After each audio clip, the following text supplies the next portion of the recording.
आज हम नया चैप्टर शुरू करने जा रहे हैं। चैप्टर कौन सा है? 10 नंबर का। चैप्टर का नाम है लाइट रिफ्लेक्शन एंड रिफ्रैक्शन। ठीक है, तो इस चैप्टर के अंदर हम क्या क्या पढ़ने वाले हैं, पहले उसके ऊपर एक नज़र लगा देते हैं। तो इस चैप्टर के अंदर हम सीखेंगे introduction to light, second types of mirror, third phenomena of light reflection, fourth ray diagrams for image formation, mirror formula, और एक टॉपिक और है जिसको बोलते हैं मैग्निफिकेशन। ठीक है, तो ये पहला पार्ट है, दो पार्ट के अंदर डिवाइडेड अगर अपन माने इसको। तो स्टार्ट वाला जो पार्ट है वो मिरर से रिलेटेड है और जो सेकंड वाला पार्ट है वो लेंस से रिलेटेड। ये जो फर्स्ट वाला सेक्शन है उसको बताया गया है। तो अपन एक एक करके पॉइंट को उठाएंगे और उसके बारे में डिटेल से चर्चा करेंगे। तो सबसे पहले बात कर लूं मैं इंट्रोडक्शन ऑफ लाइट।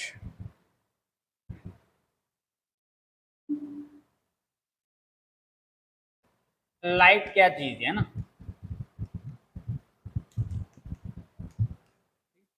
तो हमारा जो सन है वहां से एक रेज आती है। ठीक है, बहुत सारी रेज आती है। ठीक है, अपन पर्टिकुलर सिंगल रेज को ले लेते हैं। ठीक है, तो वो जो रेज आ रही है वो रेज अपनी कहलाती है इलेक्ट्रोमैग्नेटिक वेव। क्या कहलाती है? Electromagnetic wave. अब उसके अंदर बहुत सारे का कॉम्बिनेशन होता है, बहुत सारी वेव्स का कॉम्बिनेशन होता है उस सन से आने वाली रेज के अंदर। उसमें पर्टिकुलर जो पार्ट होता है जिसको हम विजिबल रीजन पार्ट कहते हैं, उसको हम सामान्यतः लाइट से जानते हैं। ठीक है, तो जो सन से जो रेज आ रही है उसमें बहुत सारी वेव्स का कॉम्बिनेशन है। उसमें पर्टिकुलर विजन रीजन जो होता है उसका जो पार्ट है उसको हम सामान्यतः लाइट के नाम से जानते हैं। जो अपन जानते हैं कि अपन ने छोटी क्लासों में तुमने पढ़ा होगा कि हमारे जो एनवायरनमेंट है उसमें अलग अलग लेयर्स है ना। ट्रोपोस्फेयर है, ओजोन स्फेयर है, आयन स्फेयर। तो जो सन से जो रेज आ रही है उसमें से काफी सारा ऊपर ऑब्जर्व हो जाता है, ओजोन स्फेयर में हो जाता है ना, जो बहुत इंपॉर्टेंट रोल प्ले करती है हमारे। तो जो जैसे गामा रेज होती हैं जो हानिकारक होते हैं, हार्मफुल रेज होती है, वो तो वहां पे एब्जॉर्व हो जाती है। और जो कलरफुल रीजन है या फिर जो कह सकते हैं विजिबल रीजन है वो हमारे अर्थ के ऊपर आ रहा है। ठीक है, अब जो लाइट आ रही है, ठीक है, वो लाइट के बहुत सारे फिनोमिना हैं अलग अलग टाइप के जो हम इस चैप्टर के अंदर पढ़ने वाले हैं।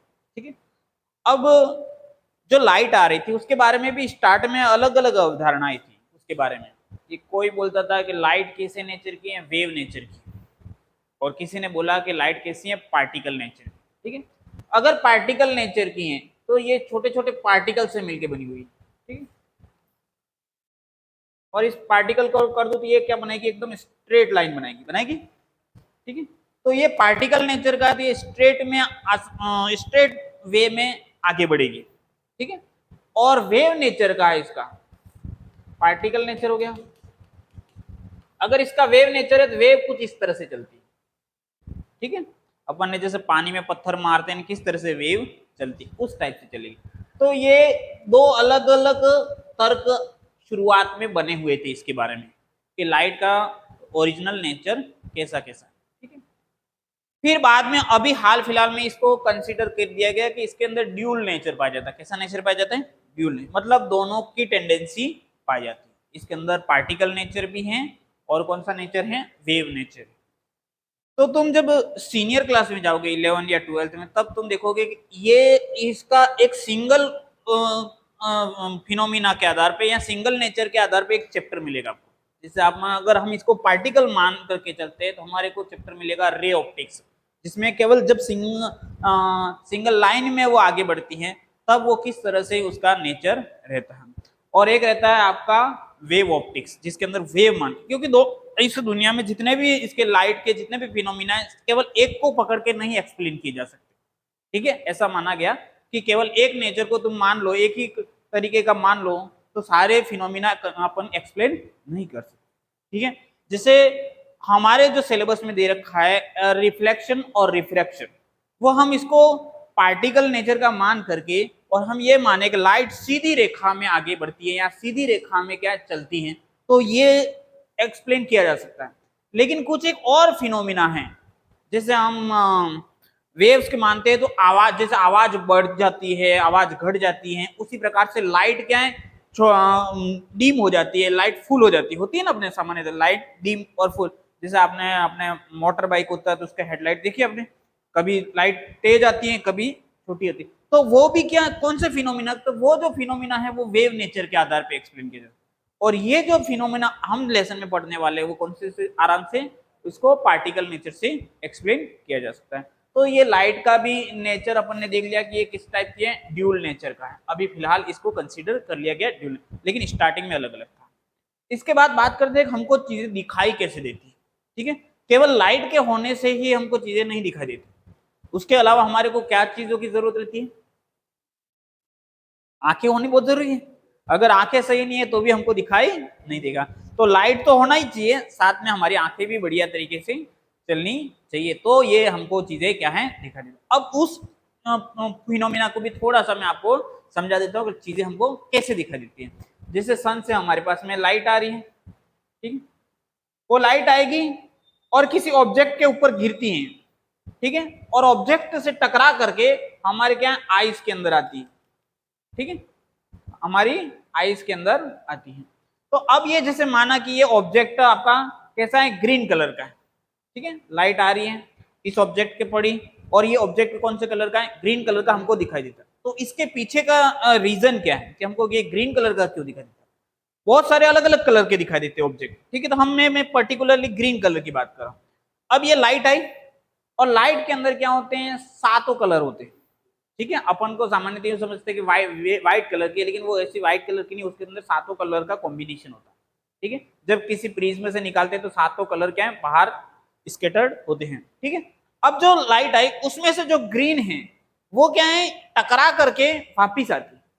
बाकी जो लाइट है सातों में से जो रेस्ट ऑफ लाइट है वो क्या है, इसको एब्जॉर्व कर लेती है ये ऑब्जेक्ट, ठीक है। और जो ग्रीन कलर का है वो टकराने के बाद में कहाँ आता है, हमारी आंखों में आता है। तो हमको ऑब्जेक्ट किस टाइप का दिखाई देता है, ग्रीन टाइप का। अगर तुम्हारा शर्ट मेरे को लाल दिखाई दे रहा है, इसका मतलब क्या है, जो 7 लाइटें आ रही है वो तुम्हारे ऊपर गिरी, ठीक है, उसमें से रेड कलर की लाइट को तो उस ऑब्जेक्ट ने एब्जॉर्व नहीं किया, वो टकरा करके मेरे कान में आंख में आई, ठीक है। तो मेरे को वो ऑब्जेक्ट कैसा दिखाई देगा, रेड कलर। उसी प्रकार से पिंक कलर और आपके ब्लू कलर वगैरह दिखाई देते हैं।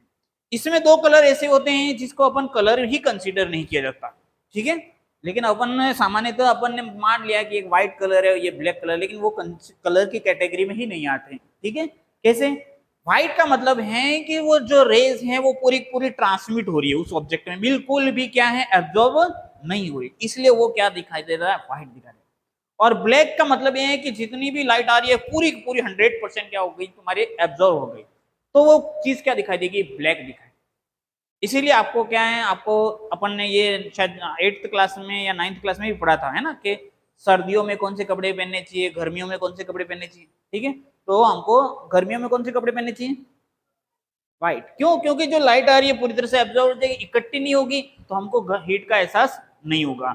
और अगर सर्दियों में क्या, अगर ब्लैक पहनते हैं तो जितनी भी लाइट आई वो सारी एब्जॉर्ब हो जाएगी और वो हीट को क्या है एक्यूमुलेट करके रखेगी, तो हमको क्या है हीट का एहसास होगा। इसलिए ब्लैक क्या करती है, हीट को एब्जॉर्ब करती है, और व्हाइट क्या करता है, पूरी को ट्रांसमिट करता है। तो ये इस तरह से हमने क्या देखा, ये लाइट का थोड़ा सा इंट्रोडक्शन अपन ने इस पॉइंट के अंदर देखा। समझ में आ गया लाइट का। अब लाइट के बहुत सारे दूसरे फिनोमिना भी हैं, उसको वापिस से अपन धीरे धीरे करके देखते हैं। थोड़ा सा जो अपने को डेफिनेशन इसकी देखनी है तो इसकी डेफिनेशन भी देख लेते लाइट की। Light is a form of energy which help us to see object. Light हमको किस में मदद करती है, ऑब्जेक्ट को देखने में मदद करती है। Second, when light falls on object it reflects the light and when the reflected light reaches our eyes then we see the object. Light किसके ऊपर गिरेगी, ऑब्जेक्ट के ऊपर। ऑब्जेक्ट के ऊपर गिरने के बाद टकरा के कहाँ जाएगी, हमारी आंखों के अंदर जाएगी, ठीक है। हमारे आंखों में भी क्या है कंडीशन होनी चाहिए, हमारे आंखों में कॉन एंड रॉड्स पाए जाते हैं, तो हमको चीजें क्या है आराम से कलरफुल दिखाई देती है। अपने को कलरफुल दिखाई देती है इसलिए सारे ऑर्गेनिजम्स को कलरफुल दिखाई दे ऐसा जरूरी नहीं। हमारे आंखों के अंदर ऐसी स्पेशल कंडीशन है कि उसके अंदर कॉन्स एंड रॉड्स बहुत सारे, ठीक है। Next, light travels in straight line. यहाँ पे क्या बताया गया है, लाइट्स को स्ट्रेट लाइन में ट्रेवल करती हैं और ये सामान्यतः ये फिनोमिना कब माना जाता है, जब उसका नेचर क्या हो जाए, पार्टिकल नेचर हो जाए तो एकदम स्ट्रेट हो जाएगा, ठीक है। और दूसरी कंडीशन, अगर अपन ये ऐसा देखें, वेव को भी अगर अपन देख लें तो वेव क्या है, अगर बहुत छोटी वेव है तो आप देखोगे ऐसे इस तरह से देखोगे तो वो भी स्ट्रेट दिखाई देगी। ऐसी बड़ी को लेगोगे तो ऐसा ऐसा दिखाई देगा। लेकिन अगर मैं इसको बहुत छोटा कर दूं ऐसे तो आपको क्या दिखा देगा, स्ट्रेट लाइन। इसलिए light travels in straight line, wave nature में हो जाए चाहे particle. The common phenomena of light are formation of shadow. Light क्या बनाती है, शेडो, क्योंकि आई टकराई और पीछे वाला पार्ट में क्या हो जाएगा, shadow. Formation of images bye mirror, mirror के द्वारा क्या अलग अलग टाइप की इमेजेस बनती हैं। जब आप उसके पास में खड़े रहते हो, दूर खड़े रहते हो, तो अलग अलग टाइप की इमेजेस बनती हैं। And lenses, bending of light by medium, light क्या है थोड़ा सा बेंड होती है, वो भी इसके अंदर देखा जाएगा। ट्विंकलिंग ऑफ स्टार्स, हमको जो तारे चमकते हुए दिखाई देते हैं, ठीक है, वो तारे नहीं चमक रहे, वो लाइट के फिनोमिना का इफेक्ट है, ठीक है। फॉर्मेशन ऑफ रेनबो, रेनबो जो बन रहा है वो भी लाइट के फिनोमिना के अंदर आएगा। तो ये सारी चीजें अपन एक एक करके पढ़ने वाले। आप देख सकते हो यहाँ पे एक लाइट आई, इसके ऑब्जेक्ट के ऊपर गिरी और इसके आंखों में जा रही है, ठीक है।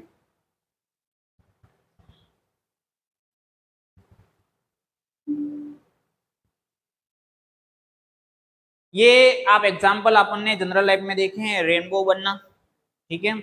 लाइट किसी प्रिज्म से निकालते हैं तो 7 रंगों में क्या हो जाएगी, स्कैटर्ड हो जाएगी। देखो 7 कलर दिखाई दे रहे हैं, ठीक है। इसके अलावा आप देख सकते हो किसी ग्लास के अंदर अपन कुछ रखते हैं, पेन, पेंसिल या कोई रॉड, तो वो क्या थोड़ी सी आपको टेढ़ी नजर आ रही है, उसका जो स्ट्रेट मार्क, वो भी लाइट का एक फिनोमिना है। इसके अलावा लाइट का एक स्पेशल जो अपन इसमें फिनोमिना पढ़ने वाले हैं, रिफ्लेक्शन, ठीक है, अपना नेक्स्ट टॉपिक है। तो इसकी एक विशेषता है कि उसमें क्या होता है, जितना लाइट का एंगल बनता है, एंगल ऑफ इंसिडेंट, उतना उतना एंगल क्या बनता है, एंगल ऑफ रिफ्लेक्शन बनता है, जो आपको यहाँ पे दिखाया गया है, ठीक है, इस फोटो के अंदर। वो अभी अपन आगे भी चर्चा करने वाले इसको। तो मिरर पढ़ने से पहले अपन ये जो लाइट का एक मेजर फिनोमिना है, रिफ्लेक्शन ऑफ लाइट, वो देख लेते हैं, ठीक है। तो when light falls on a highly polished surface like a mirror, most of the light sent back into the same medium, this process is called a reflection of light। इसका मतलब ये हुआ कि जब भी लाइट किसी आपका पॉलिश्ड सरफेस पे गिरती है या प्लेन सरफेस पे गिरती है, जैसे ये कांच जैसा एकदम प्लेन सरफेस, ठीक है, अगर मैं यहाँ पे कांच ले लूं तो और भी बढ़िया हो जाएगा, लाइट आएगी, टकराएगी और वापस जाएगी। तो इसमें क्या बोला है, light on highly polished surface like a mirror, most of the light is sent back into the same medium. वो जो लाइट आएगी टकराएगी और सेम मीडियम में जाएगी। सेम मीडियम का मतलब क्या हो गया, अगर मैं इसको एक प्लेन मिरर मानूं तो लाइट इसके ऊपर टकराएगी और इसी मीडियम में जाएगी, ठीक है। मतलब इसको इसी डायरेक्शन में जाना, उस तरफ नहीं जा सकती, दीवार के उस तरफ नहीं जाएगी, ना ही ऊपर जाएगी, इस साइड में इस प्लेन में आ रही है तो इसी प्लेन में वापस जाएगी, तो उसको बोलते हैं सेम मीडियम में वापस जाना। This process is called reflection of light, ठीक है। अब इसका रिफ्लेक्शन का रूल क्या है जो पता लगा है, लॉ ऑफ रिफ्लेक्शन, ठीक है। तो इसके अंदर पहला रूल है, the angle of incidence is equal to the angle of reflection. जो एंगल ऑफ इंसिडेंस है, यहाँ पे देख सकते हो आप, ये प्लेन मिरर लिया मैंने, इसके ऊपर जो लाइट रेज आ रही है वो इंसिडेंट रे है, उसका क्या है, ये हमने ले लिया नॉर्मल, नॉर्मल के साथ ये एंगल बनाएगी, इसको बोलेंगे एंगल ऑफ इंसिडेंट, ठीक है। और यहां से टकराने के बाद वापिस रिफ्लेक्ट रह जाएगी, इसको बोलेंगे एंगल ऑफ रिफ्लेक्शन, ठीक है। और ये तीनों क्या है, सेम प्लेन के अंदर रहेंगे। देखो next, the incident ray, reflected ray and the normal to the mirror at the point of incidence all lie in the same plane. मतलब ये तीनों क्या है, सेम प्लेन के अंदर रहेंगे, ठीक है। ऐसा नहीं है कि अगर मैं यहाँ पे लाइट को गिराता हूं यहां से, ठीक है, तो ये इसी प्लेन के अंदर आया, ठीक है। ऐसा नहीं है कि ये जो नॉर्मल है वो भी इसी में रहेगा, नहीं तो नॉर्मल खड़ा हो जाएगा, नहीं ये ऐसे रहेगा, ऐसा नहीं हो पाएगा, ठीक है। जैसे मेरे पास में ये दो चीजें हैं, तो लाइट इंसिडेंट और रिफ्लेक्टेड कुछ इस तरह से रहेगी, ठीक है। नहीं तो इंसिडेंट इसे आ रही है ना, रिफ्लेक्टेड ऐसे जा रही है, ऐसा नहीं होगा, ठीक है। नॉर्मल भी इसी तरफ से रहेगा, तो नॉर्मल कहाँ रहेगा, ये रहा नॉर्मल आपका बीच में, तो ये एक प्लेन हुआ, ठीक है। अगर ऊपर से कोई लाइट आ रही है, ऊपर से आ रही है, तो वो जाएगी भी इसी ऊपर की तरफ, ठीक है। और उसका नॉर्मल भी अपन इस तरह से, ये नॉर्मल क्या है, एक इमेजिनरी अपन एक्सिस को ले रहे हैं, ठीक है, इमेजिनरी एक्शन से। दूसरी बात, जो एंगल बनेगा वो भी ध्यान रखना, हमेशा नॉर्मल और रेस के बीच में बनाना, ठीक है। बहुत सारे बच्चे क्या करते, गड़बड़ कर देते, वो प्लेन मिरर का जो प्लेन है या जो प्लेन सरफेस है उसके साथ में क्या बनाते हैं, एंगल बनाते हैं, वो गलत है, ठीक है। तो हमेशा ध्यान रखना एंगल किसके बीच में बनेगा, नॉर्मल और रेस के बीच में। यहाँ पे होगी तो इंसिडेंट रे और यहाँ पे होगी तो रिफ्लेक्टेड रे। तो ये दो बहुत ही आसान से रूल है। Angle of incidence equal to angle of reflection, ठीक है। तो अपन ये कह सकते हैं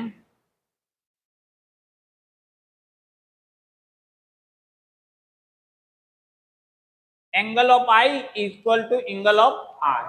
ये छोटा सा आप शॉर्ट फार्मूले से याद रख सकते हो, angle of incidence equal to. Next क्या हो गया, इंसिडेंट रे, रिफ्लेक्टेड रे और नॉर्मल।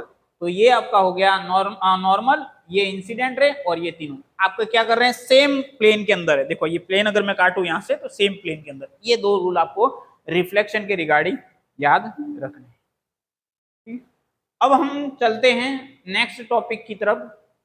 नेक्स्ट टॉपिक हमारा क्या है, टाइप्स ऑफ मिरर। इसके अंदर हम पढ़ेंगे प्लेन मिरर, कॉनकेव मिरर और कॉन्वेक्स मिरर।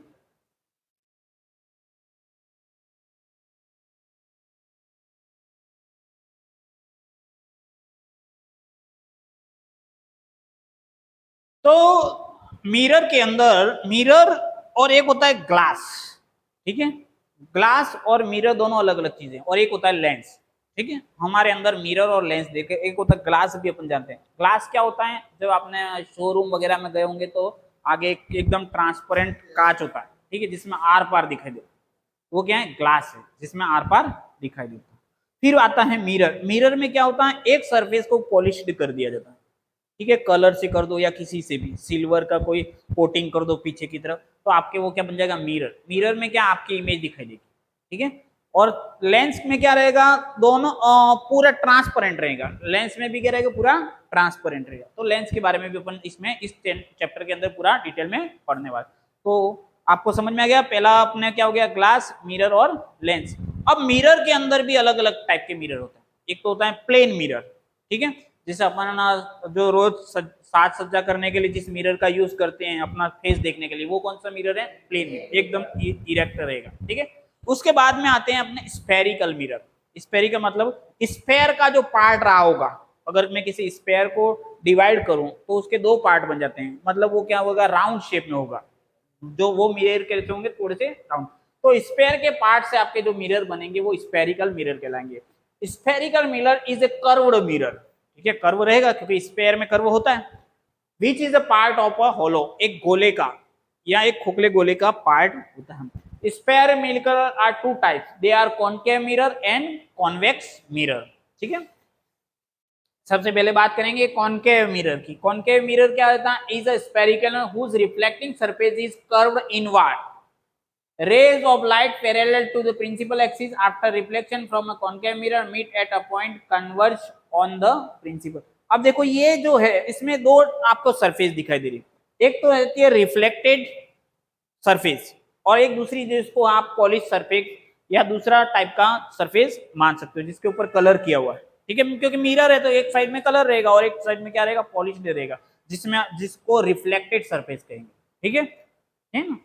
तो ये जो रिफ्लेक्टेड सरफेस है वो अंदर की तरफ क्या रहेगी, कर्व्ड इनवर्ड, मतलब कर्व्ड इनवर्ड का मतलब अंदर की तरफ धसी हुई रहेगी, ठीक है। उसको हम क्या कहेंगे, कॉनकेव मिरर कहेंगे। दूसरी बात, ये क्या करेगा, इसके ऊपर जो भी लाइट आएगी, ठीक है, जो भी लाइट इसके ऊपर आएगी,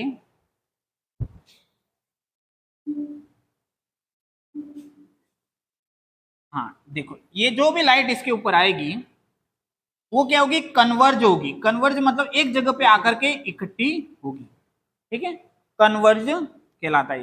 लाइट जितनी भी आएगी इस सरफेस के ऊपर टकराने के बाद एक पॉइंट के ऊपर आपका क्या होगी, एकत्रित होगी, ठीक है। तो ये पहले टाइप का आपका मिरर हो गया कॉनकेव मिरर। सेकंड बात कर लेते हैं हम कॉन्वेक्स मिरर का। तो convex is a spherical mirror whose reflecting surface is curved outwards, यहाँ गलत लिख दिया, rays of light parallel to the principal axis after reflection from a convex mirror get diverged and appear to come from a point behind the mirror. ठीक है, अब इसके अंदर जो कर्व्ड मिरर अपना जो कौन सी बोल रहे हैं अपने, ये रिफ्लेक्टिंग सरफेस जो है, रिफ्लेक्टिंग सरफेस जिसके अंदर अपने को चेहरा दिखाई देता, वो क्या है, कर्व्ड आउटवर्ड्स, बाहर की तरफ उभरा हुआ रहेगा। ठीक है, तो ये आप देख सकते हो, ये बाहर की तरफ उभरी हुई है। ठीक है, और इसके खासियत क्या है, तो इसके अंदर अपन देखेंगे जो लाइन है, जो रेज आ रही हैं, वो टकराने के बाद में क्या होगी, फैल जाएगी, जिसको अपन यहाँ पे साइंस की भाषा में डाइवर्ज कहते, क्या बोलते हैं, डाइवर्ज। तो ये जो कॉन्वेक्स मिरर है वो लाइट को क्या करता है, डाइवर्ज करता है। क्या करता है, डाइवर्ज। और कॉन्केव मिरर जो है वो क्या करता है, लाइट को कन्वर्ज करता है। कन्वर्ज मतलब नजदीक नजदीक लाता है, और डाइवर्ज मतलब क्या है, दूर दूर फैलाता है। ठीक है, तो इस तरह से आपको देखना है। ठीक है, समझ में आ गया, कॉन्केव मिरर और कॉन्वेक्स मिरर। कॉन्केव जो है, तो केव का मतलब क्या हो गया, गुफा। कॉन्केव केव का मतलब क्या हो गया, गुफा। तो यहाँ पे आपको गुफा की तरह नजर आएगा। ठीक है, और कॉन्वेक्स तो ये आपका क्या रहेगा, उभरा हुआ रहेगा। लेकिन सरफेस ध्यान रखना, सरफेस कौन सी है, रिफ्लेक्टिंग सरफेस। रिफ्लेक्टिंग सरफेस कौन सी होती है, जिसमें चित्र, इमेज दिखाई देता है, अपना फोटो दिखाई देता है। ठीक है, और पीछे वाली सरफेस को कंसीडर कर लोगे तो गड़बड़ हो जाएगी। ठीक है, आपको एक ही सरफेस को पकड़ना है, वो किस तरफ इनवर्ड हो रहा है, किस तरफ आउटवर्ड हो रहा है। ठीक है, तो ये हमारे हो गए स्फेरिकल मिरर। अब इसके अंदर किस टाइप की इमेज बनती है वो हमको देखना है। सबसे पहले अपन बात कर लेते हैं, the image is erect, the image is same size as the object, the image is at the same distance from the mirror as the object in front of. तो ये जो फर्स्ट वाला बता रखा है, द इमेज इज इरेक्ट, ये किसका condition है, ये रहेगा आपका प्लेन मिरर का। कौन से मिरर का, प्लेन मिरर, जो अपन देखते हैं सामान्यतः अपने घरों में जो साज सज्जा के लिए होता है, उसमें क्या है, इमेज क्या रहेगी आपकी, सीधी रहती है, सेम साइज की रहती है। ठीक है, the image is the same distance, same distance पे आपकी इमेज रहती है। सेकंड जो रहता है, the image is virtual, can not be obtained on the screen, the image is literal. तो ये अपन ने मिरर का इंट्रोडक्शन किया।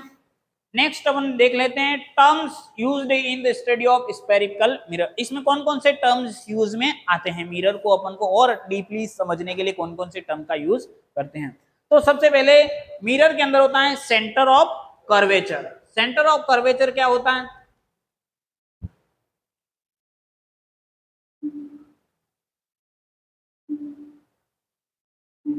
अब अपन ने देखा कि जो मिरर है, मिरर किसका पार्ट है, स्पेयर का। अब इसी स्पेयर के दो पार्ट कर दूं मैं, एक इधर एक इधर। ठीक है, अगर इस सरफेस को मैं क्या कर दूं, पॉलिश कर दूं किसी से, तो ये कौन सा मिरर हो गया, कॉनकेव, क्योंकि कैव बन रहा है, अंदर गुफा बन रही है, तो ये मेरा हो गया कॉनकेव।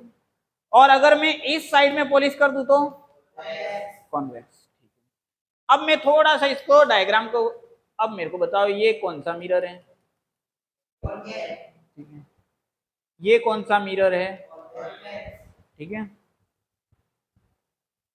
ये कौन सा है, ठीक है, क्लियर हो गया। तो अब ये जो कि अपन मान रहे हैं कि एक स्फेयर का पार्ट है, इसीलिए अब इसके अंदर जो टर्म आ रहा है हमारा पहला टर्म सी, ठीक है, सी टर्म आ रहा है, वो कहां से निकला वो दिखा था। तो हमारा जो भी स्फेयर होता है उसका कोई सेंटर होता है, ठीक है, एक स्फेयर के बीचों बीच का सेंटर। ठीक है, अब मैं इसको तोड़ता हूं तो ये जो सेंटर आपका पकड़ रहे हो वो क्या कहलाता है, सेंटर ऑफ कर्वेचर। क्या कहलाता है, सेंटर ऑफ।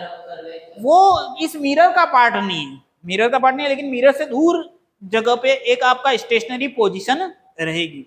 और वो कहां से कंसीडर किए गए, अपन ने जिस स्फेयर को माना था उसका जो सेंटर पॉइंट है उसको हम चूज करते हैं किसके लिए, मिरर के सेंटर ऑफ कर्वेचर के लिए।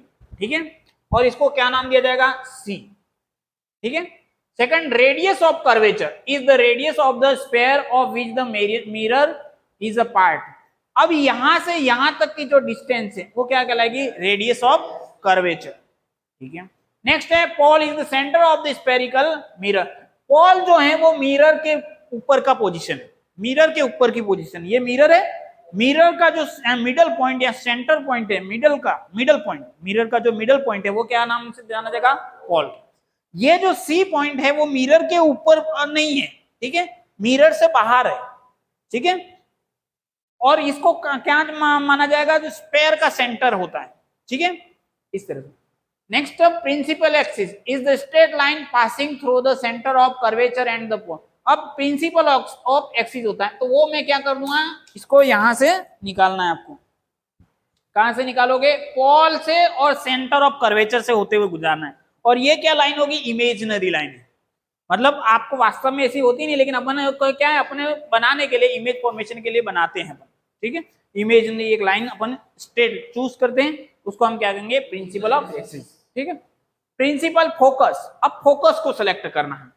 इन a concave mirror, rays of light parallel to the principal axis after reflection meet at the point on the principal axis called a principal focus, ठीक है। अब प्रिंसिपल फोकस क्या हो गया? अगर मैं ये कॉन्केव मिरर लेता हूं तो वो यहां पर मेरा क्या बन गया? इसका आधा, सी और पी के बीचों बीच की जो डिस्टेंस है या बीचों बीच का जो पॉइंट है वो मेरा क्या कहलाएगा? फोकस, प्रिंसिपल फोकस कह सकता हूं, ठीक है। नेक्स्ट, अगर कॉन्केव का है तो वो इस तरफ बनेगा, और कॉन्वेक्स का होगा तो इस तरफ बनेगा, उस तरफ बनेगा, ठीक है, इस साइड में बन जाएगा। क्यों बन जाएगा? क्योंकि सरफेस ही इस तरफ आ गई, ठीक है। तो ये सी हो गया, यहाँ पे क्या हो जाएगा? एफ हो जाएगा। Next, focal length is the distance between the pole and principal focus. अब फोकल लेंथ क्या होती है? तो वो ये डिस्टेंस को माना जाता है, पोल और फोकस, प्रिंसिपल फोकस के बीच की जो डिस्टेंस है उसको क्या कहते हैं? फोकल लेंथ कहते हैं। फोकस पॉइंट अलग है, फोकल लेंथ अलग है, दोनों टर्म में थोड़ा थोड़ा सा डिफरेंस है। लेंथ किसको माना गया? इसको माना गया। और पॉइंट किसको माना गया? एक पॉइंट है जो प्रिंसिपल एक्सिस के ऊपर एग्जिस्ट करता है, ठीक है। और सेंटर ऑफ कर्वेचर भी क्या है? एक पॉइंट है जो प्रिंसिपल एक्सिस के ऊपर एग्जिस्ट करता है। और आपका रेडियस की बात करूं तो रेडियस क्या है? ये कर्वेचर, सेंटर ऑफ कर्वेचर से लेकर के पोल के बीच की डिस्टेंस, ये डिस्टेंस पूरी क्या हो गई? रेडियस हो गई, ठीक है। नेक्स्ट देखो, is the distance between the pole and principal in a spherical mirror the radius of curvature is twice the focal length। ये जो radius of अपने ये focal length जो है, focal length जो है वो क्या रहती है आपकी? focal length जो है वो क्या हो जाएगी? उसको 2 गुना कर दो तो आपका क्या बन जाएगा? रेडियस बन जाएगी, ठीक है।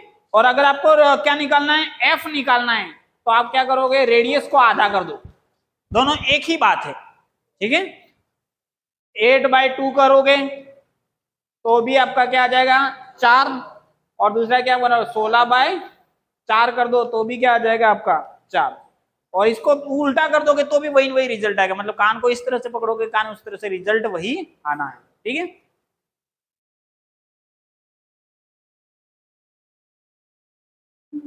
तो R is equal to 2F और F is equal to R/2।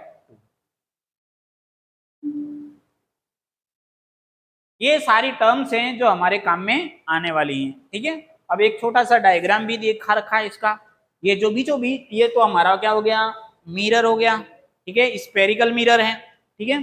अब इस मिरर के अंदर, अब मैंने इसके अंदर पॉलिश्ड सरफेस भी नहीं दिखा रखी है ना, रिफ्लेक्टेड सरफेस भी नहीं दिखा रखी, तो भी आप बता सकते हो कि ये मिरर कौन सा होगा? कॉनकेव। क्या से पता चला आपको? रेज सारी क्या हो रही है? कन्वर्ज हो रही है, एक जगह पे हो रही है। इसका मतलब मैं मान लूं कि ये यहाँ पर बाहर की साइड में क्या है? ये पॉलिश्ड है, बाहर की साइड में ये क्या है? पॉलिश्ड है।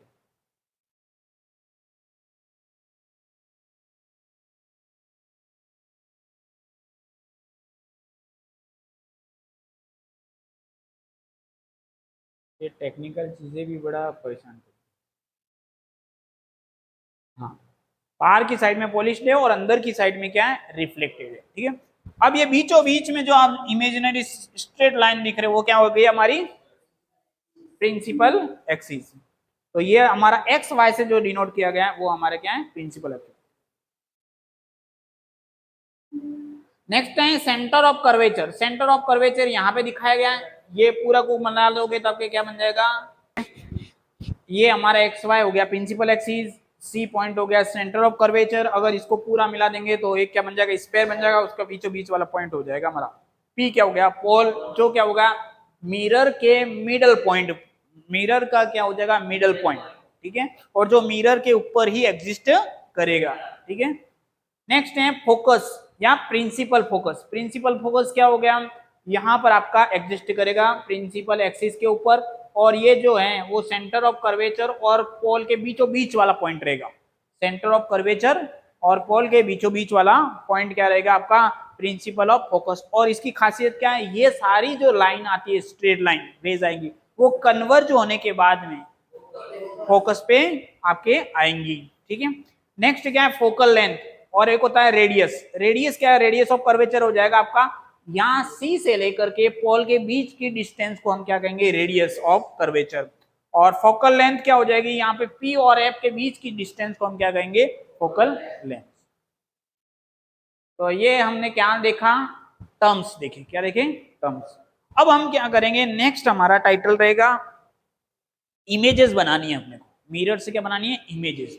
लेकिन इमेजेस बनाने से पहले कुछ एक रूल्स है इसका, ठीक है, कि ये जो लाइन आती है वो किस डायरेक्शन में आगे बढ़ेगी, तो वो अपने को इसके अंदर दिखा रखा है। Reflection by spherical mirror in a concave mirror, a ray of light parallel to the principal axis after reflection passes through the focus.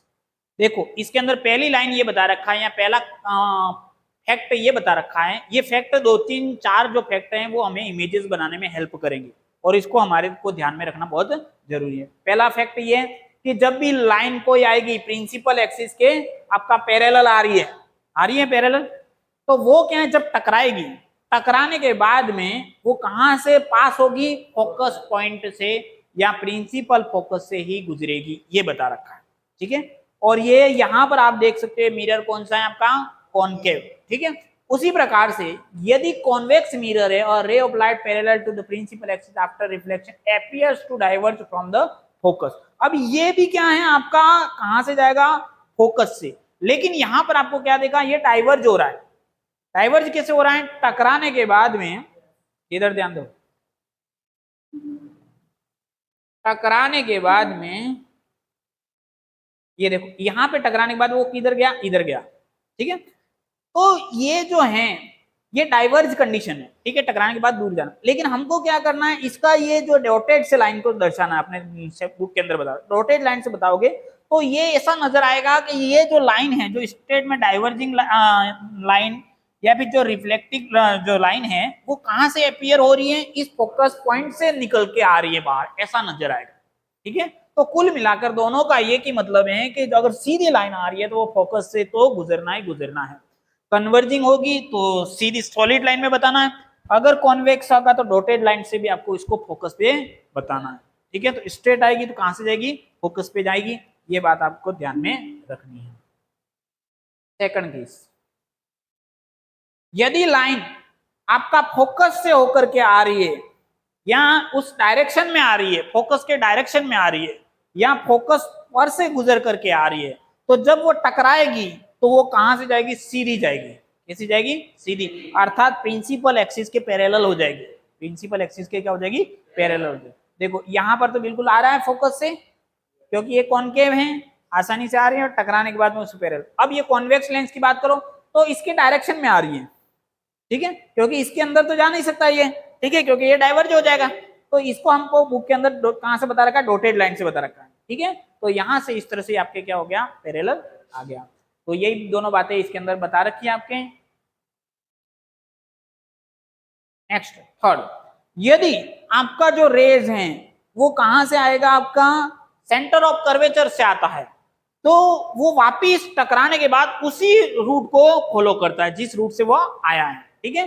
तो जिस रूट से वो इंसिडेंट हुआ है उसी रूट से वो रिफ्लेक्टेड होगा, ठीक है, चाहे वो कॉनकेव हो चाहे वो क्या हो जाए, कॉन्वेक्स हो जाए। तो कॉन्वेक्स में ये आपको ध्यान रखना है कि वो आपको एपियर होगा, मतलब ऐसा दिखाई पड़ेगा, ठीक है। इसमें क्या है कि रियल तरीके से तो वो जा नहीं पाएगी, तो रियल तरीके से तो यहाँ पे टकराने के बाद वापिस ही जाएगी, ठीक है। तो आगे को आपको डॉटेड लाइन से आपको बनाना है कॉन्वेक्स के अंदर, ठीक है। कॉन्वेक्स मिरर के अंदर आपके वर्चुअल चीजें बनेंगी, इसलिए आपको ये आपको डॉटेड लाइन से बताना, जहां पे भी डॉटेड लाइन से इमेज बन रहा है वो क्या है, वर्चुअल इमेज है, ठीक है। नेक्स्ट, नेक्स्ट, चौथा जो फैक्ट है हमको इमेजेस बनाने के लिए ध्यान में रखना है वो ये है कि जितना अगर अगर आप इसके बीच लाइन को या रेस को पॉल पे इंसिडेंट करते हो, कहां पे इंसिडेंट करते हो, पॉल पे, तो जितना एंगल इंसिडेंट एंगल बनेगा उतना उतना क्या बनेगा, रिफ्लेक्टिव एंगल बनेगा। मतलब एक तो जो ये तो पूरी तरह से लॉ ऑफ रिफ्लेक्शन का जो पहला पॉइंट है वही हो गया, लॉ ऑफ रिफ्लेक्शन पढ़ा था, angle of incidence equals to angle of reflection. ठीक है, तो वो अगर आप पॉल पे डालते हो तो बिल्कुल उसी टाइप का एंगल आपको देखने को मिलेगा जो एंगल ऑफ लॉ का पहला है। ठीक है, उसी तरह से आप कॉन्वेक्स में भी सेम चीजें देखने को मिलेगी। तो ये जो 4 पॉइंट बताए थे वो चारों पॉइंट हमें इमेजेस बनाने के लिए बहुत इंपॉर्टेंट है। मेरे को एक बार थोड़ा सा रिवाइज करा दोगे क्या क्या थे पॉइंट चारों? पहले में क्या था, अगर पैरेलल आती है तो कहां से जाएगी, फोकस। ठीक है, ये पहला पॉइंट था। अगर कॉन्वेक्स लेन है तो वहां पे भी क्या हो जाएगी, एपियर होती हुई दिखाई देगी। कहां से एपियर हो रही है, फोकस से एपियर होती हुई। और कॉन्केव है तो रियल ही रहेगी, सॉलिड में बिल्कुल। ठीक है, सेकंड पॉइंट क्या था अपना, फोकस से आती है तो क्या जाएगी, पैरेलल जाएगी। फोकस से आएगी तो मतलब ये दोनों एक दूसरे क्या क्या हो गए, रिवर्स हो गए। ठीक है, वाइस वर्सा है, ये आपका स्ट्रेट आया तो फोकस से गया, फोकस से आएगा तो स्ट्रेट जाएगा। ठीक है, दूसरा पॉइंट, पहला दूसरा तो इजीली अपन को याद हो जाएंगे। तीसरा पॉइंट क्या है, सी से आएगी तो सी पर ही जाएगी। मतलब दोनों एरो बता सकता हूं, ये आने वाला एरो और ये जाने वाला। तीसरा पॉइंट भी हो गया क्लियर। चौथा पॉइंट क्या है, अगर आप पॉल पे डालते हो, किस पे डालते हो, पॉल पे, तो जितना एंगल आपका क्या बनेगा, इंसिडेंट का बनेगा, उतना उतना क्या बनेगा, रिफ्लेक्ट। तो ये जो 4 फैक्ट हैं वो इमेजेस बनाने के लिए अपने को बहुत जरूरी है। ठीक है, यहां तक की स्टोरी समझ में आ रही है आपको?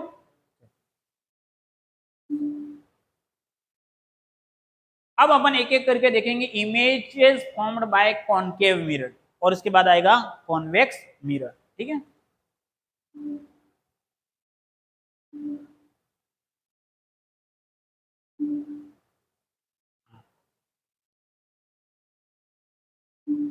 अब कॉनकेव मिरर के बारे में अपने को इमेजेस बनानी है।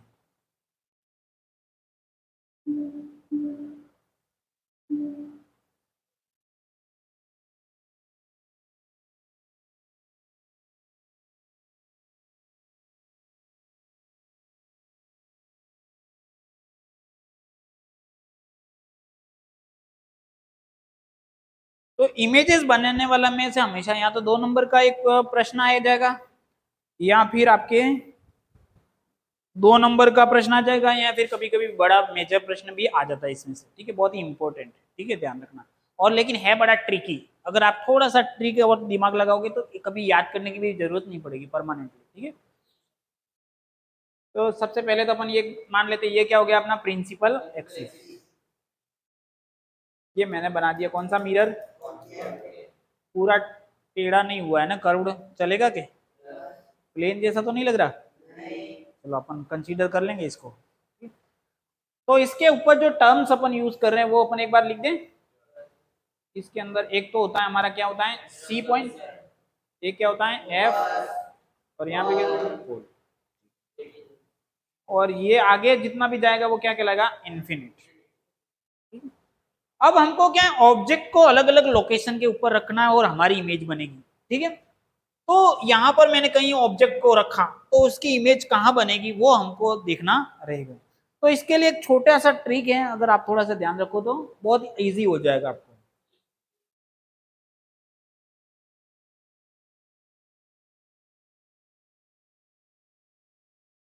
अब मैं क्या कर रहा हूं, इसकी जो लोकेशन है, जहां जहां पे भी अपन 6 या 7 लोकेशन, 6 लोकेशन के ऊपर अपन ऑब्जेक्ट को रखेंगे।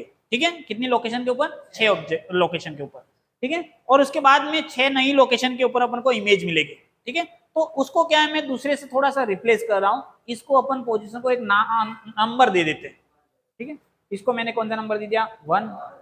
एक यहां पर मैं रखूंगा ऑब्जेक्ट को, दूसरा ऑब्जेक्ट में रखूंगा यहां पर,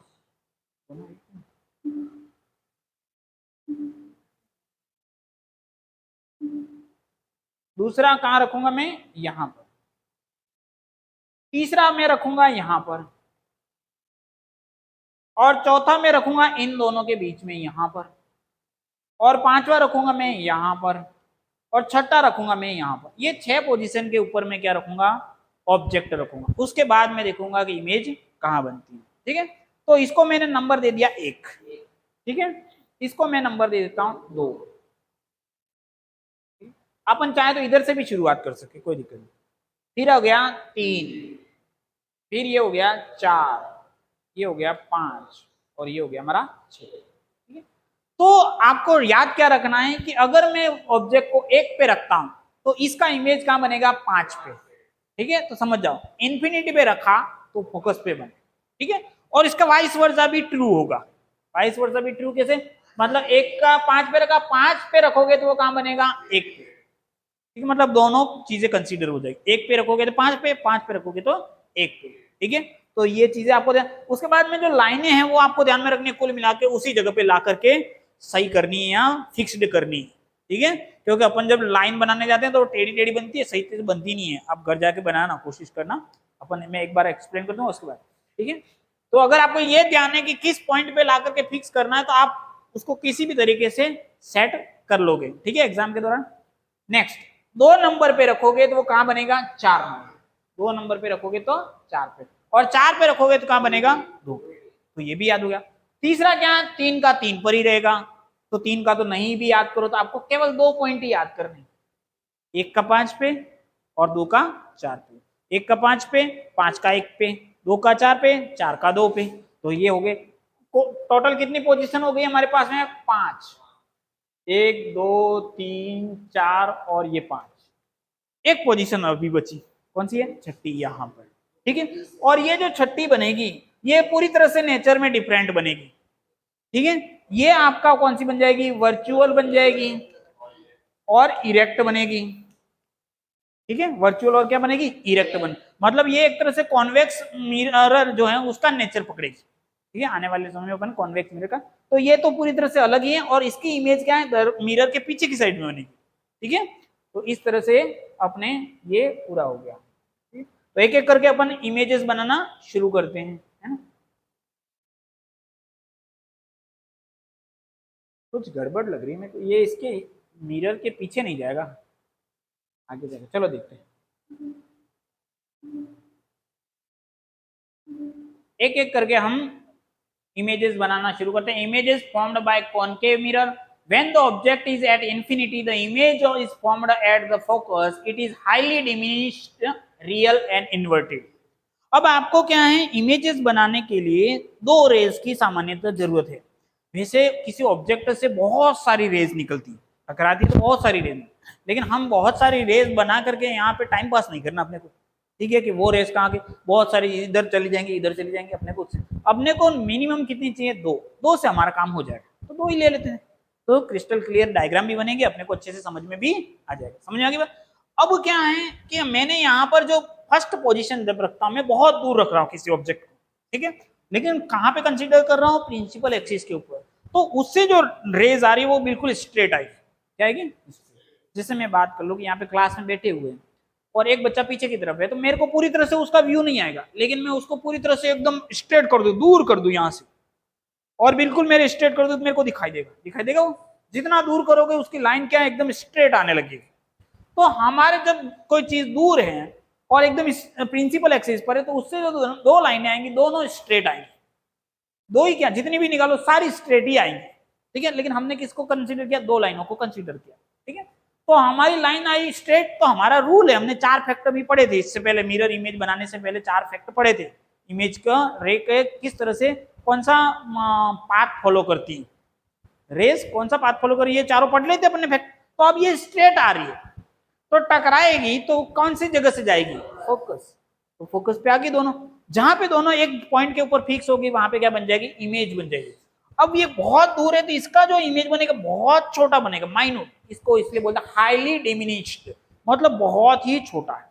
और इसका नेचर कैसा है, रियल है ये, क्योंकि ये सॉलिड लाइनों से बन रहा है, तो हमें सॉलिड लाइनें बिल्कुल मिल रही है, और ये इन्वर्टेड रहेगा, क्या रहेगा, इन्वर्टेड, रियल और आपका क्या हो गया, इन्वर्टेड। ठीक है, यही देखा था अपन ने इससे पहले। चलो सेकंड की बात कर लेते हैं।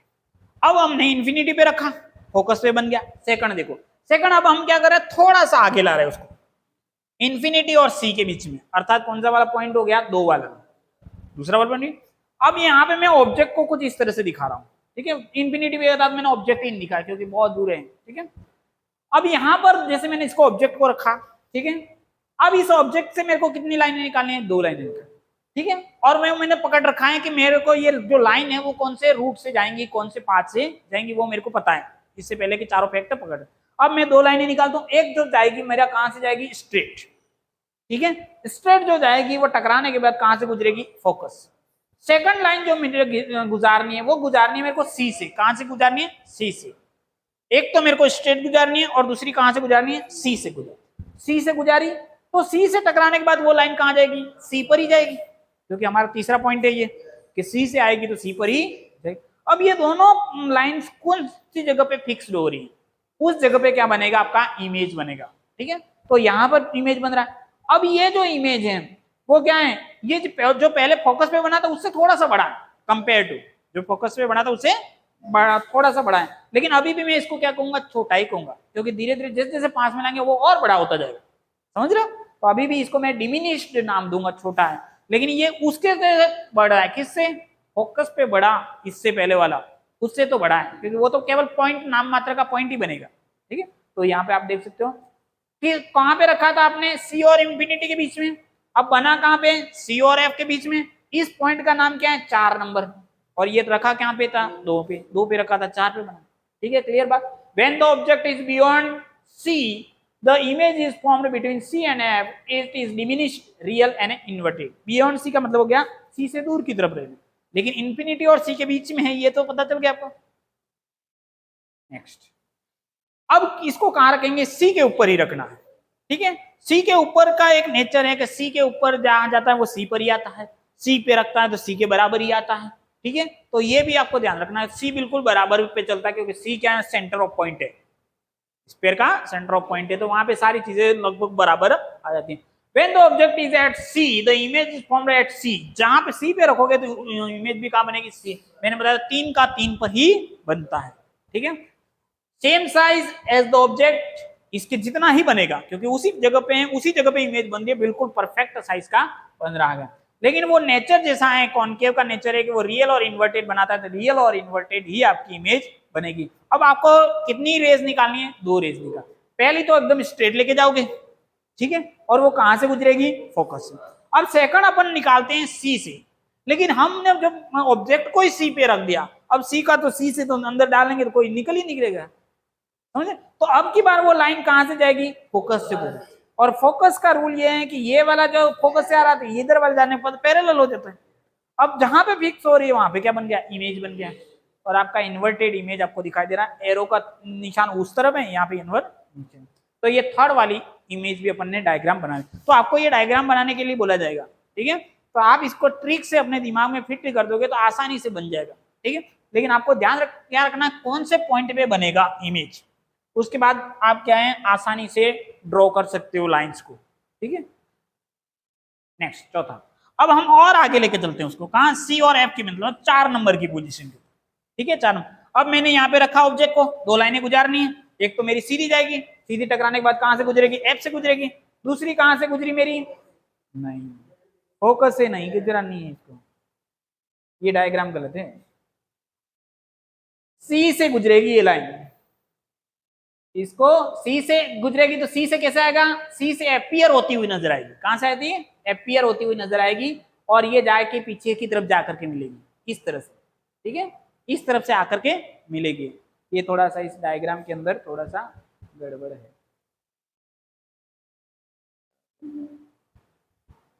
इन्होंने सबको ऐसे ही कंसीडर कर दिया।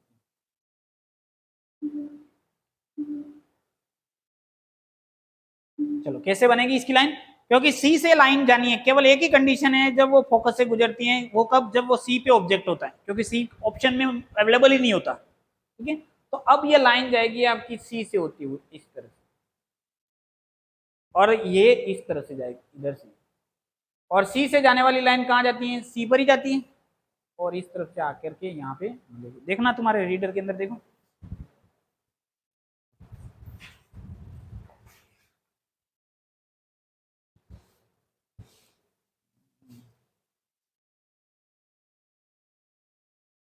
ये नहीं, ये देखो सी से निकल रहा है, ये वाला, ये गलत निकाल रखा है, चौथे नंबर की पोजीशन गलत है।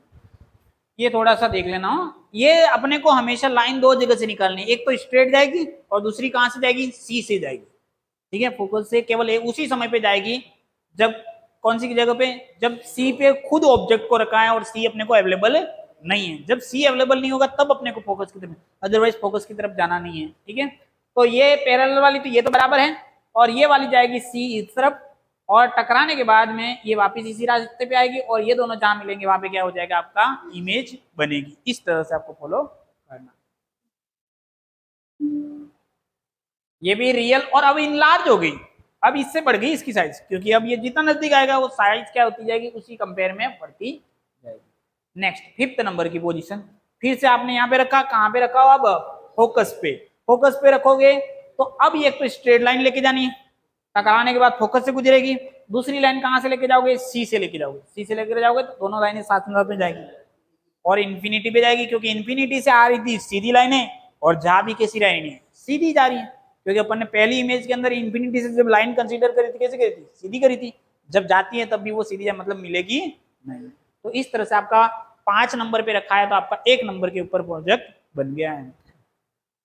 Formed at infinity it is highly enlarge, बहुत ज्यादा बड़ा हो जाएगा, रियल एंड इन्वर्टेड। अब ये 6ठे नंबर की पोजीशन आने वाली है आपके सामने, 6ठे नंबर वाली, बिल्कुल ये मिरर के पीछे की तरफ बन रहा है 6ठा वाला। ठीक है, मैं थोड़ा सा कंफ्यूजन था, मेरे को भी दिमाग से निकल गया।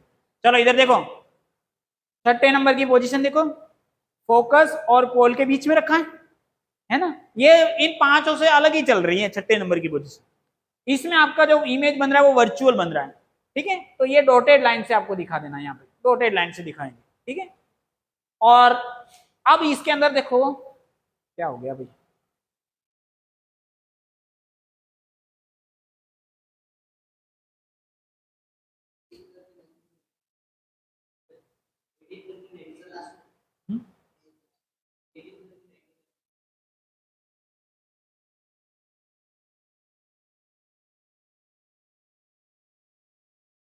आ गया। ठीक है, अब देखो इसके अंदर आपके देखो ये लाइन आई, सीधी आई, सीधी आने के बाद में ये कहां से गुजर रही है, फोकस से गुजर रही है। हाँ, और ये सी से जो जा रही है वो सी वाली ये रही। ठीक है, अब इन दोनों को क्या डॉटेड से आप आगे बढ़ाओ, कहा मिरर के पीछे की तरफ ले जाकर, तो ये जो है वो इस तरह से आगे बढ़ेगी और यहां पर आपका मिलेगी। ठीक है, तो ये पीछे की तरफ मिल रही है, मिरर के पीछे की तरफ। ठीक है, तो इसमें भी आपको एक ही लाइन से काम चल जाता है। ये भी फोकल वाली होगी, फोकल एपियर होगा, इसमें प्रिंसिपल एक्सिस वाली लाइन नहीं है। दिखाना मेरे को, हाँ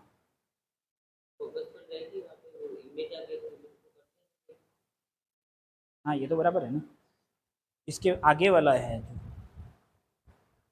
6ठे नंबर का, ऐसे क्यों बता रहा है, ये पोल पे जाती है लाइट।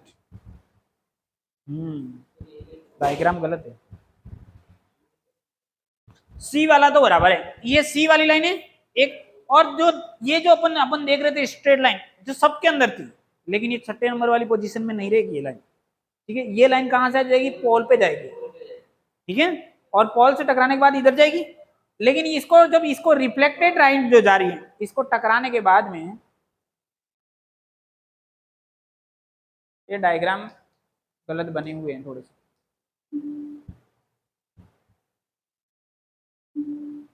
अब देखो ये यहां पे आई, टकराई और इधर जाएगी। ठीक है, तो अब ये जो रिफ्लेक्टेड लाइन है उसको आपको डाइजेस्ट करके आगे बढ़ाना है, इंसिडेंट को नहीं बढ़ाना।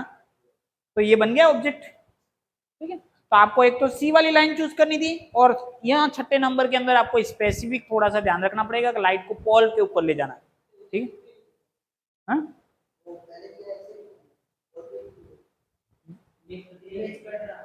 ये वाला, ये हाँ हाँ हो सकता है, लेकिन अपने सिलेबस में ये दे रखा है पोल वाला। ठीक है, तो अपने को जो सिलेबस में दे रखा है उसको प्रायोरिटी देनी है। ठीक है,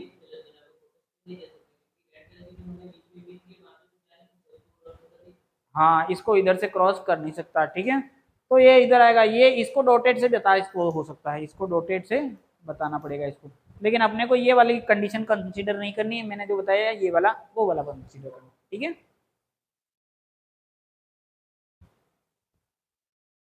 नेक्स्ट,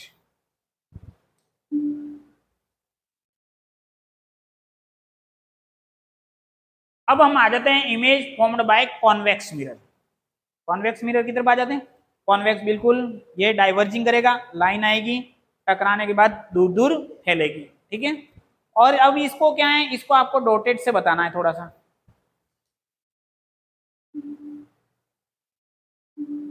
ये यहाँ पर आपके हो जाएगा, क्योंकि ये सारी इमेजेस कैसी बनाता है, वर्चुअल बनाता है। कैसे बनाता है, जैसे आपने 6 नंबर वाले अंदर के अंदर बता रखा था, ये इस तरफ से डॉटेड से। तो when the object is at infinity, बहुत दूर रखा है तो लाइन भी दोनों स्ट्रेट आएंगी, टकरा के दूर जाएंगी, लेकिन इसको एपियर होते हुए दिखाना है। कहां से एपियर हो रही है, फोकस से, ठीक है। बिहाइंड द मिरर बनेगा, इट इज हाईली डिमिनिश्ड, बहुत छोटा बनेगा, वर्चुअल होगा और इरेक्ट होगा, सीधा बनेगा। और बनेगा कैसा, डॉटेड लाइन से, मतलब क्या, डॉटेड लाइन से बनने वाला वर्चुअल है, ठीक है। तो इस तरह से इसके अंदर दो ही पोजीशन है, दो ही लोकेशन है इसके अंदर, एक तो इंफिनिटी पे और दूसरा कहीं पे भी रख दो, पोल और इंफिनिटी के बीच में कोई और पोजीशन ले लो, ठीक है। यहाँ पे रख दिया, पोल और इंफिनिटी के बीच में कोई एक पोजीशन पे मैंने रख दिया। ये एक लाइन है, स्ट्रेट टकराएगी और दूर जाएगी, लेकिन अपीयर कहां से होती हुई नजर आएगी, एप से अपीयर होती हुई नजर आएगी। स्ट्रेट लाइन है, स्ट्रेट लाइन है तो वो जाएगी फोकस पे, मतलब यहाँ तो अपीयर होती हुई नजर जाएगी, यहाँ वहां से वास्तव में गुजरे।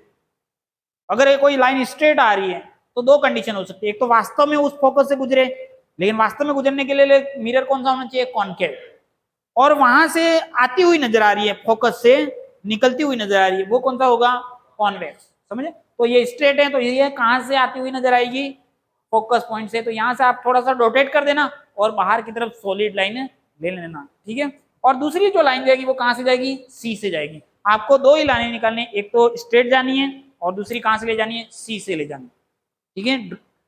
डायग्राम को ड्रॉ करने है, रे डायग्राम ड्रॉ करने के लिए आपको दो लाइनें लेके जानी है, एक तो स्ट्रेट लेके जानी है और दूसरी कहां से लेके जानी है, सी से। लेकिन जब खुद सी पर ही ऑब्जेक्ट रखा होगा तब वो सी से नहीं जाएगी, तब वहां कहां से जाएगी, फोकस से जाएगी, ठीक है। और 6 नंबर वाली जो पोल वाली पोजीशन है, जिसमें पूरी तरह से अलग ही डायग्राम बनना, वो थोड़ा सा आप थोड़ा सा ध्यान रखें, ठीक है। तो यहाँ पर आपका छोटा सा इमेज बना, और पहले फोकस पे बना तो वो बहुत छोटा था, लेकिन ये कंपैरेटिवली डिमिनिश्ड है, वो हाईली डिमिनिश्ड था, ये डिमिनिश्ड है, वर्चुअल एंड इरेक्ट रहेगा। तो यहाँ पे हमने दोनों मिरर अच्छे से पढ़ लिए, कॉनकेव मिरर और कॉन्वेक्स मिरर, ठीक है। और अब हम देख लेते हैं इसके यूजेस, ठीक है। कॉनकेव मिरर के अंदर क्या है, बड़ा दिखाई देता है, साइज क्या दिखाई देता है, बड़ा दिखाई देता है, ठीक है। तो उसके कारण से ये दांतों का वगैरह देखने हो अपने को, दांत बगड़े, तो ये डेंटिस्ट जो होते हैं वो कॉनकेव मिरर को यूज करते हैं आपके। शेविंग बनाने के लिए भी ऐसा फोटो जो है आपका मिरर देखोगे तो बड़ा दिखाई देगा, ठीक है। वहां पे भी आपका क्या हो गया, कॉनकेव मिरर हो गया। Concave mirror are used in torches, torch के अंदर भी होता है। सर्च लाइट, सर्च लाइट, ये जो से बाहर को ढूंढना हो बड़ा करके, and headlight of vehicle to get parallel beam of light, ठीक है। इसके बाद they are used as shaving mirror to see larger image of the, they are used by dentist to see larger image of the teeth. Large concave mirror are used to concentrate sunlight to produce heat in solar fumes, ठीक है। और ये क्या करते हैं, एक जगह पे इकट्ठी करने के लिए सोलर लाइट जो है उसको एक जगह पे, इस जगह पे फिक्स करने के लिए भी आप कौन सा लेंस का यूज करोगे, कॉनकेव का, ठीक है। तो ये कुछ के यूजेज हमारे यहाँ पूछा जा सकता है कि शेविंग करने के लिए कौन सा मिरर यूज कर सकते हैं, तो कॉनकेव, ठीक है।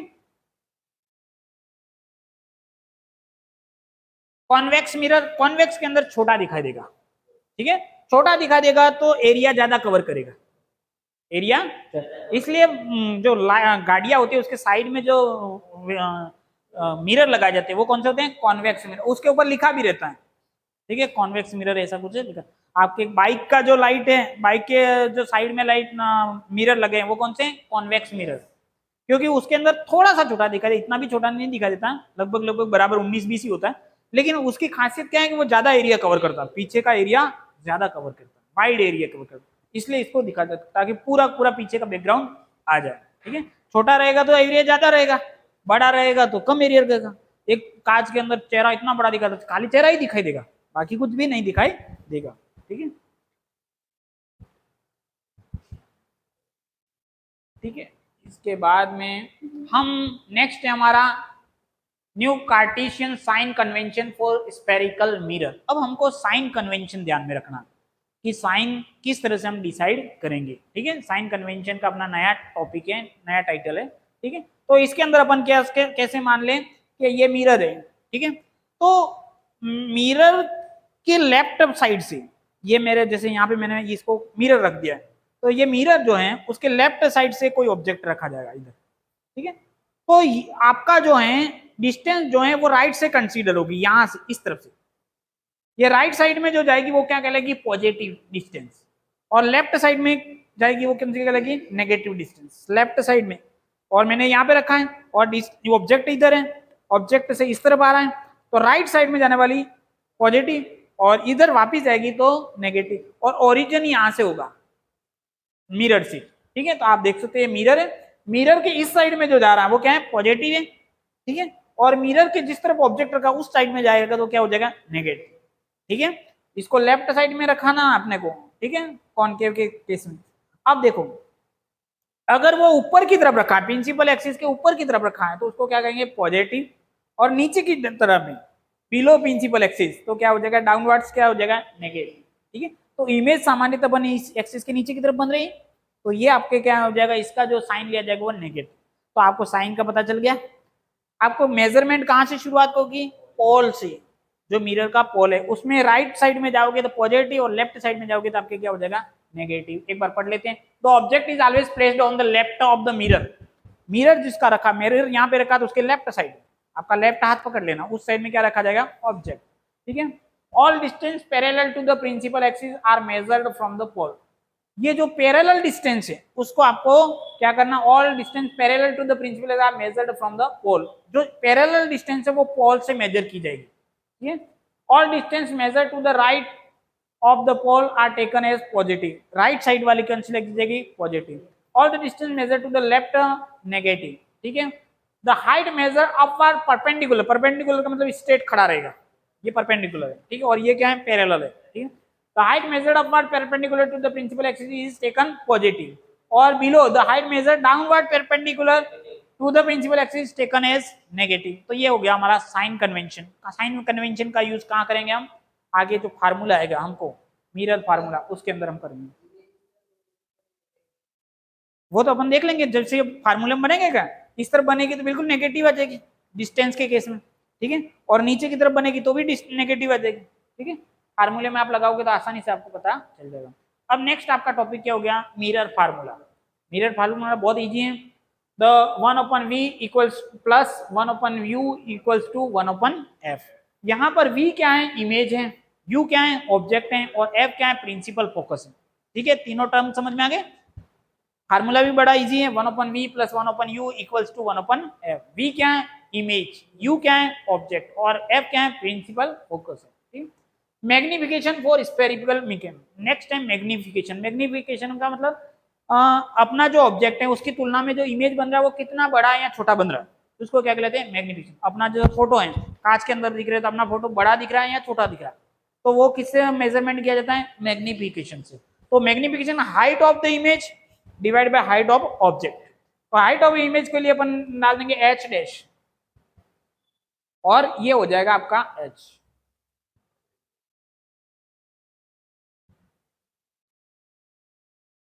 एच डैश, और नीचे हो गया एच ओ ऑब्जेक्ट के लिए, ठीक है। यहाँ सामान्य एच कर दो, ऊपर एच डैश कर दो, ठीक है। उसकी जगह पे आप एक तरह तो ये हो गया हाइट ऑफ इमेज बटे हाइट ऑफ ऑब्जेक्ट हो गया। दूसरा भी तरीका इसको निकालने का, वो क्या है, इसकी डिस्टेंस ले लो, इमेज की डिस्टेंस डिवाइड बाय ऑब्जेक्ट की डिस्टेंस, इमेज की डिस्टेंस डिवाइड बाय ऑब्जेक्ट, और इसके अगर नेगेटिव साइन लगेगा, ये ध्यान रखना, ठीक है। तो इस तरह से आप दो तरीके से आप मैग्निफिकेशन निकाल सकते हो, दोनों को आपको यूज करना पड़ेगा सवाल के लिए, ठीक है। कभी कभी ये दोनों को साथ में लगा करके एक को निकालना है, H I divide by H we open you, तो वी दे रखा होगा, एच आई दे रखा होगा, एच ओ देखा होगा, और आपको क्या पूछेगा, यू निकालना है, ठीक है।